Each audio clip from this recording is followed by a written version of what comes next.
अच्छा जी सर, आज की इस वीडियो में हम ज़रा डिस्कस करेंगे कंपाउंडिंग को, ज़रा फर्दर हम जो है डिस्कस करेंगे। और थोड़े दिन बाद हम तकरीबन 2 से 3 दिन के गैप के बाद वीडियोस बना रहे हैं, क्योंकि तबीयत ज़रा ठीक नहीं थी, तो उस वजह से मैं अपलोड नहीं कर सका। तो सर, हमने लास्ट क्लास में क्या डिस्कस किया था? हमने कंपाउंड इंटरेस्ट डिस्कस किया था। हमने कहा था कि कंपाउंड इंटरेस्ट कैलकुलेट कैसे करेंगे। ठीक है, पहले तो हमने फार्मूलाज वगैरह देखे थे डिफरेंट।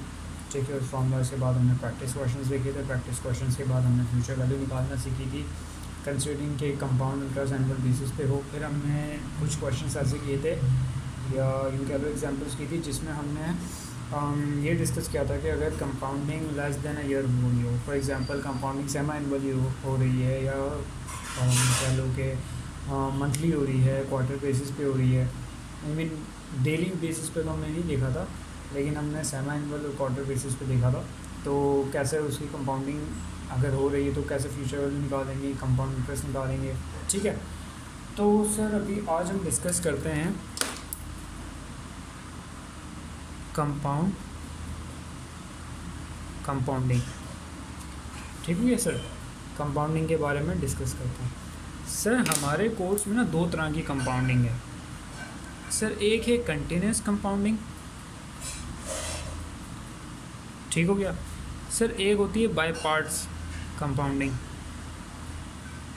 सर, ये क्या है, कैसे है, इसको इंडिविजुअली डिस्कस करेंगे। सर, बाय पार्ट्स पहले हम डिस्कस करेंगे, ताकि हमारे लिए कंटिन्यूस को समझना आसान हो जाए। ठीक है सर। सर, बाय पार्ट्स में क्या है? सर, बाय पार्ट्स में ये होता है कि हम कंपाउंडिंग बाय पार्ट्स में एनुअली भी करते हैं। बाय पार्ट्स में हम सेमी एनुअली भी करते हैं। सही है, बाय पार्ट्स में सेमी एनुअली भी कंपाउंडिंग आ गई। बाय पार्ट्स में आपकी जो है वो सेमी एनुअल से नीचे आ जाओ तो क्वार्टर बेसिस पे आ गई, क्वार्टरली कंपाउंडिंग होती है। ठीक हो गया सर। सर, बाय पार्ट्स में आपकी आ गई मंथली आ गई, मंथली आ गई सर, वीकली आ गई। ठीक हो गया सर। और इसके बाद हमारी जो है डेली भी आ गई, डेली कंपाउंडिंग आ गई सर। इवन कि आर्ली बेसिस पे भी हम कंपाउंडिंग कर रहे होते हैं, ये भी आपके कोर्स का पार्ट है।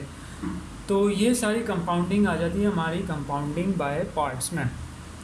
तो आप सर खुद सोचो कि कंटिन्यूस कंपाउंडिंग में क्या होगा। सर, कंटिन्यूस कंपाउंडिंग में ये होता है कि हम आर्ली बेसिस पे, हमने यहाँ पे देखा आर्ली बेसिस पे भी हमारी कंपाउंडिंग हो रही है। ठीक है ना सर। कंटिन्यूस कंपाउंडिंग में क्या होता है कि हम हर मोमेंट पे जो है ना कंपाउंडिंग कर रहे होते हैं, हर एक मोमेंट पे कंपाउंडिंग कर रहे होते हैं। और सर खुद सोचें कि अच्छा, मैं एक बार बता दूं, कंटिन्यूस कंपाउंडिंग ना नॉन, ये आपकी बुक में भी लिखा हुआ है कि ये एक नॉन रियलिस्टिक जो है मेथड है। ठीक है, ये इतना प्रैक्टिकली इतना यूज़ नहीं होता। और सच बताऊं तो मैंने भी कभी कंटिन्यूस कंपाउंडिंग नहीं देखी किसी किसी जगह पे। तो कंटिन्यूस कंपाउंडिंग बेसिकली डिफरेंट चीज़ है। ठीक है, इसका फॉर्मूला बेसिकली डिफरेंट है। इसके इस सारे केसेस में आपका फॉर्मूला ना ज़रा से ऊपर नीचे होगा, वो मैं हम बात करेंगे। हमने एनुअल बेसिस पे तो बात कर ली है, हमने सेमी एनुअल पे भी बात कर ली है। ठीक है, पहले हम इस पर सारे केसेस करेंगे। ठीक है, और इसके बाद हम कंटिन्यूस कंपाउंडिंग की तरफ जाएंगे। सर, कंटिन्यूस कंपाउंडिंग का फॉर्मूला मैं लिख लेता हूँ। फ्यूचर वैल्यू अगर निकालनी हो ना, S = P एक्सपोनेंशियल RN। ठीक हो गया सर। तो इस पर हम बात करेंगे बाद में, इसको कंसेप्चुअली समझेंगे। सर, अभी हम एग्जांपल ले लेते हैं कि मेरे पास P गिवन है कितना, 1,00,000 रुपये। सर, मैं इसको डिपॉज़िट करा रहा हूँ 10% पे। सर, मैं डिपॉज़िट करा रहा हूँ 5 सालों के लिए। ठीक है सर। सर, ये जो रेट है 10%, ये है पर एनम का, ये रेट है पर एनम का। लेकिन जो कंपाउंडिंग हो रही है ना, इस दफ़ा क्वार्टर बेसिस पे हो रही है, क्वार्टर बेसिस पे कंपाउंडिंग हो रही है। तो सर, हमें क्या मालूम करना है? सर, हमें S मालूम करना है, हमें फ्यूचर वैल्यू मालूम करनी है। सर, फॉर्मूला क्या है? S = P1 + IN। ऐसे ही सर। सर, P कितना है? 1,00,000। 1 प्लस सर I कितना? 10%। सर, हमने कहा था कि नीचे, अच्छा, कंपाउंडिंग एक साल में कितने टाइम्स हो रही है, M का मतलब यही है ना। तो यहाँ पे कितने टाइम्स सर, क्वार्टर बेसिस पे हो रही है, तो मतलब साल में 4 टाइम्स कंपाउंडिंग होगी। मैंने कहा N कितना हमारा 5 है, इंटू सर 4 टाइम्स कंपाउंडिंग होगी तो 4 से हमने मल्टीप्लाई किया तो हमारे पास ये क्या आ जाएगी, फ्यूचर वैल्यू हम देख लेते हैं, कैलकुलेट कर लेते हैं। 1 plus 10% divide by 4 over 5 into 4। Sir हमारी फ्यूचर वैल्यू आ गई, ये देख सकते हैं 163,862 लिख लेते हैं। 163,862 सर ये क्या आ गया हमारे पास, एस आ गया या फ्यूचर वैल्यू आ गई। सर अगर फ्यूचर वैल्यू आ गई हमारे पास तो आप खुद सोचें क्या हम प्रेजेंट वैल्यू निकाल सकते हैं, सॉरी प्रेजेंट वैल्यू तो हमारे पास गिवन है, क्या हम इंटरेस्ट निकाल सकते हैं? सर बिल्कुल इंटरेस्ट निकाल सकते हैं। पी आपके पास है 100, तो इसमें से 100 कह रहा हूँ सॉरी 100,000, तो इसमें से अगर आप फ्यूचर वैल्यू में से पी निकाल तो 63,862 का आपके पास क्या आ जाएगा सर, कंपाउंड इंटरेस्ट आ जाएगा। तो सर हमने क्वार्टर बेसिस पे भी कंपाउंडिंग देख ली, सर हम मंथली बेसिस पे कंपाउंडिंग देख लेते हैं। वही formula S equals to P 1 plus I N. Sir एक बात सिर्फ इस क्वेश्चन में ये याद रखिए कि जो 10% आपके पास दिया हुआ है ना सर, आपके पास जो 10% रेट दिया हुआ है ना वो पर एनम का रेट है, एनुअल बेसिस का रेट है, एनुअल रेट है, सही है sir. 100,000 1 plus 10%। Sir monthly basis पे करनी है तो साल में 12 महीने होते तो हर मंथ के एंड पे कंपाउंड होगा, तो साल में कितने टाइम्स कंपाउंडिंग होगी, 12 टाइम्स कंपाउंडिंग होगी। तो एन कितना हमारे पास 5 इंटू 12। सर इसको भी चेक कर लेते हैं। 100,000 1 प्लस 10% डिवाइड बाई 365, सॉरी 12 है ना, हम तो मंथली बेसिस पे कर रहे हैं, ओवर 5 इंटू 12, ऐसे ही सर। सर यहाँ पे हमारे पास आ गया 164,531। सर फ्यूचर वैल्यू आ गया अगेन हमारे पास, तो फ्यूचर वैल्यू आ गई तो अगर अभी मैं इसमें से माइनस कर दूँ तो हमारे पास कंपाउंड इंटरेस्ट इजीली आ जाएगा। अच्छा जी सर, हमने मंथली भी निकाल ली और सर अभी वीकली करेंगे। तो सर साल में वीक कितने होते हैं, 52 वीक्स होते हैं, ठीक हो गया। आप कैसे निकाल सकते हैं, 365 डिवाइड बाय क्या 7, तो आपके पास ये आ जाएंगे 52 वीक्स, ठीक है। 7 डेज़ होते हैं तो इस तरह निकाल लें, 365 डेज़ है। तो सर अगर वीकली भी करने जाएँ तो 100,000 1 plus 10% divide by 52, 5 into 52, 100,000 1 plus 10% divide by 52 over 5 into 52। तो सर ये हमारे पास आंसर आ गया 164,793, 164,793। सर ये फ्यूचर वैल्यू आ गई। अगेन 1 लाख इसमें से माइनस कर दो जो कि प्रेजेंट वैल्यू आपकी पी है, तो आपके पास क्या आ जाएगा, कंपाउंड प्लस 64,793, ठीक हो गया सर। सर तो हमने वीकली बेसिस पे भी कर लिया। सर अगर डेली बेसिस पे करने जाएंगे तो क्या करेंगे, 365 से डिवाइड करेंगे, ठीक है, और यहाँ 365 रख देंगे तो आपको डेली आ जाएगा। सर आर्ली खुद सोचें कि आपके पास 365 डेज हैं, ठीक हो गया, और एक घंटे में एक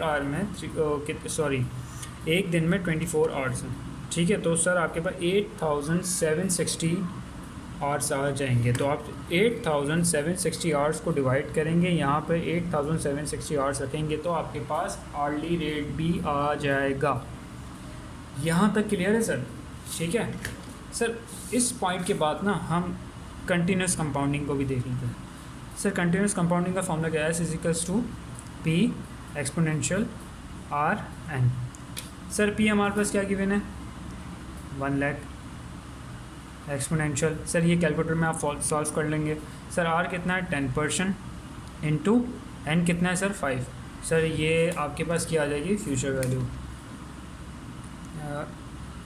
1 लाख अल्फ़ा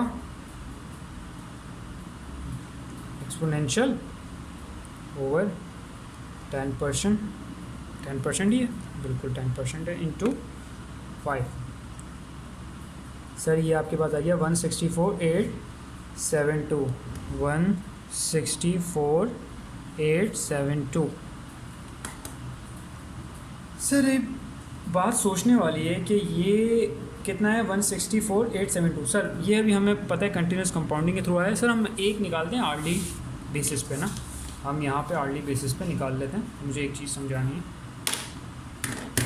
1 लाख ठीक हो गया, 1% वो 1 + 10% डिवाइड बाई 800 760 ऐसे ही था, 5 × 8,8,760। सर इसकी फ्यूचर वैल्यू हम कंप्यूट करते हैं, एक सेकेंड ना, 365 डेज इंटू 24 चीज़ का 8,760 का ये कन्फर्म हो गया ना। तो sir 1 lakh 1 + 10% divide by 8,760 over 5 × 8,760। Sir ये आ गया 164,872 164,872 ठीक हो गया सर। तो इसमें क्या समझे सर, इसमें ना मैं आपको एक बात बताऊँ, ये जो हमने इसके थ्रू निकाला था ना, इसमें कुछ ही परसेंट का, कुछ ही पॉइंट का फ़र्क आ रहा है। बाकी आप देखें दोनों का आंसर ऑलमोस्ट सेम आ रहा है। अगर हम जो है राउंड ऑफ करेंगे ना तो दोनों का आंसर सेम आएगा, लेकिन अगर हम बिल्कुल ही पॉइंट पे जाते हैं ना तो कुछ पॉइंट्स का फ़र्क आएगा। अब देखें हमारे पास आ रहा है 164,871, ठीक है। ये किसका आ रहा है, हार्डली बेसिस पे निकाला, मैं निकाल लेता हूँ 164,871.6565, ये हार्डली का है। सर कंटिन्यूस का इससे कुछ ज़्यादा ही आ रहा होगा, देख लेते हैं। 1 लाख एक्सपोनेंशियल ओवर 10% इंटू 5 ऐसे ही है।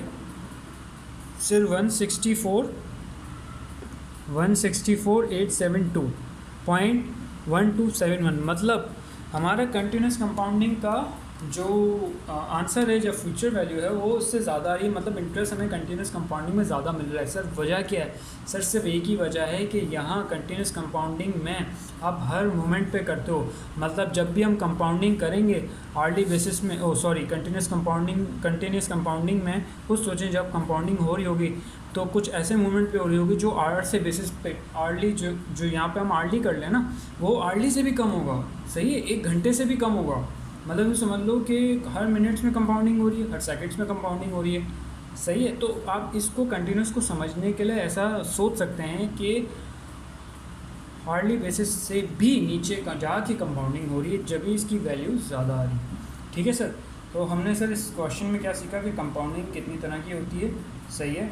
और हमने कंटिन्यूस कंपाउंडिंग का भी कॉन्सेप्ट ले लिया, और हमने प्रैक्टिकली एग्जांपल से भी समझ लिया कि जो इन सारे केसेस में जो सबसे ज़्यादा फ्यूचर वैल्यू आ रही है ना, तो सर वो कहाँ आ रही है सर, कंटिन्यूस कंपाउंडिंग में। और कंटिन्यूस कंपाउंडिंग में आने का रीज़न भी हमने समझ लिया, क्योंकि वो हर मोमेंट पे आप कंपाउंडिंग करते हो, इस वजह से आपकी जो है क्या कहते हैं, आपकी फ्यूचर वैल्यू भी ज़्यादा आ रही है और इससे आपका इंटरेस्ट भी ज़्यादा आएगा, ठीक है sir. I hope we are clear here. और इंशाल्लाह नेक्स्ट वीडियो में हम जो है वो रेट के बारे में डिस्कस कर रहे होंगे। बेसिकली ये रेट जो है इसके बारे में हम डिस्कस कर रहे होंगे, इसको ज़रा देखेंगे कितने तरह के रेट्स होते हैं, सही है। तो फिर मिलते हैं इंशाल्लाह नेक्स्ट वीडियो में।